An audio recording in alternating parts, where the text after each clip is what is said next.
Predstavujeme vám našu oficiálnu 5 a 10 kilometrovú trať na Nestlé Young Run 2025. Tráte sú totožné. Jediný podstatný rozdiel je v tom, že bežci 10-kilometrovej trate tesne pred cieľom na svojom 5. kilometri behu zabáčajú znovu doprava na druhé, rovnaké koliečko a až druhýkrát smerujú do cieľa.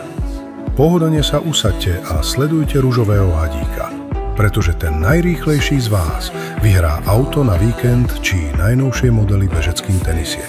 Počas celého behu sa držte vľavo.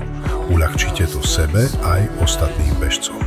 Sledujte tabule a nápisy vo vašej farbe, teda červená 5 km trať a modrá 10 km trať. Budú vám k dispozícii občerstvovacie stanice s čistou vodou, niekde aj vedrom na opláchnutie, špongiami a podobne. Rovnako na vás na trati budú dávať pozor naši skúsení helperi, takže sa stačí sústrediť na svoj výkon, o všetko ostatné sme sa postarali už my. Štart aj cieľ sa nachádza na námestí pred hotelom Magura, kde sa rovnako nachádzajú registračné stánky, VIP sektor, stánky s občerstvením, detská zóna a mnoho ďalšieho. Tešíme sa na vás už 20. júla.